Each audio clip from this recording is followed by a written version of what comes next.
So Social Security, what's happening with that right now with the government? So that's a great place to start when we start thinking about protected income, because Social Security is the largest actual government program we have. It insures so many people. And I used to be the principal deputy commissioner of the Social Security Administration. So it's one of those nice little hats I got to wear, and had been really privileged to serve in that capacity for 4 years. Nice. The interesting thing about Social Security, though, is it does have financial challenges. And so there are actually two separate legally distinct trust funds. There's one for the retirement program and one for the disability program. Most people think about Social Security, they just think about the retirement program. But it is important to realize there's also a disability insurance program, which people don't often think about until they need it. And there's a 1 in 5 chance that somebody who's in their mid-20s today could be disabled at some point in their lifetime. So we have to think about that program, the solvency of that program too. And we have public conversations about Social Security solvency. The public and the media usually combine the trust funds together. They just sort of talk about the Social Security trust fund status. So we'll do that for convention's sake. And the recent Social Security trustees report that came out this past summer has the combined trust funds estimated to be depleted in 2034.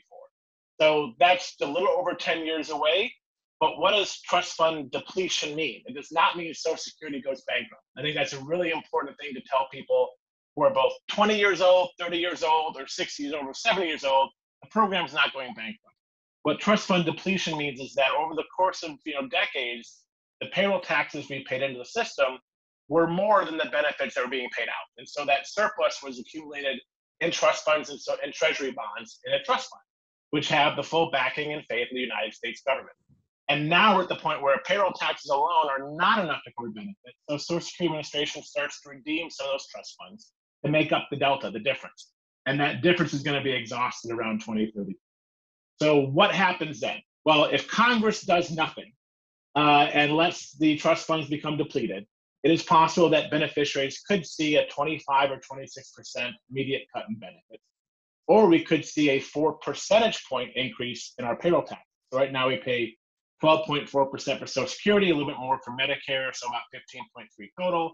You just focus on that 12.2, and we raise taxes to cover the difference, you're looking at about a 16.6% tax rate, which when you start adding on to Medicare, your federal taxes, your state taxes, for some people, the marginal tax rate can be over 50%, and that's a big discouragement for work. All right. So let's digest that for a second. See if you can turn your volume up just a little bit on your headset or whatever you have. So let's digest that for a second. Small business owner, I'm a serial entrepreneur. All I know is they're not going to cut Social Security benefits. I know that, okay? Taxes are going to go up. Do the younger people, me and you, I'm putting us in that Dr. J, I'm putting us in the younger, do we have to worry a little bit, us 50-year-old-ish people? So it's interesting, for those of us who are 50-ish, which we are, the trust fund depletion date's right around the time when we're going to be thinking about retiring. and so this is where you start thinking, wait a minute, what does this mean for me? And when we think about retirement, it's all about trying to minimize risk in retirement. Right? We think about working and accumulating savings and building up an asset. When you retire, you're now decumulating, and you need to protect against various risks, longevity risk, market risk. But now you're looking at Social Security risk, and that's a political risk. And in 2034, who's going to be president? Who's going to be Speaker of the House? Who's going to control the Senate? These are all political risks that could vary in the timing of our ability to solve Social Security's financing structures. Like you, I cannot see a picture where the Congress says we're going to let beneficiaries lose a quarter of their benefits. That's just not going to happen. So what is that? Yeah. So what does that mean? It means you're probably going to have some combination of general revenue transfers, meaning the regular taxes we pay in income that goes to fund education, defense, and everything else. Some of that might be siphoned off to make up the difference, or we'll borrow more money for the general fund, like we're borrowing today. We're in deficit financing with the federal government. Or we could see some modest changes to benefits on the high end. So if we start thinking about what this means, it's very unlikely, again, Congress will do a cut for everybody. But they might look and say, wow, look at those at the high end, the Jeff Bezos, the Bill Gates, those who've accumulated over $1 million in their TSP, which nowadays is a middle-class tax break.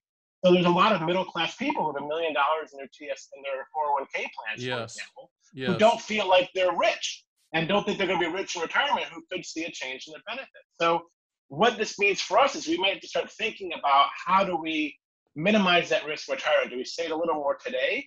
Do we think about working longer? Do we think about delaying Social Security claiming? A lot of people don't understand the rules of Social Security. You can claim as early as 62 and as late as 70, but the earlier you claim, the lower your monthly benefit amount is. If you claim later at age 70, you get a higher monthly benefit amount. And that delta is big. I mean, thinking about 62 to 70, just that change is about 77% greater in monthly benefits if you wait to age 70 from age 62. So we've got to start thinking about what this means for protected income for us and how we actually can maximize our income and also minimize our risk in retirement. And for you and I and those who are in our 50s or those who are younger, Social Security will be there. The question is in what capacity and how do we figure out how to save a little more to make sure we're going to have a dignified and financially secure retirement. Got it. Now, I always tell people, they'll call me and say, should I take it at 65 or should I take it at 70? And I always say, there's no good answers, just bad sales pitches, of which I don't do. But you have to factor in the 60 months of payments that you missed if you wait to take it at 70, and that's just basic math. When people come at you with those type of questions, and everyone's situation is customizable, but what's your general response to that type of time value of money question? Hey, Stan the Annuity Man here. Did you like that little taste of my podcast, Fun with Annuities? Hey, if you want to see the full version, click the link and watch the whole darn thing. Remember, Fun with Annuities. Living the reality, not the dream.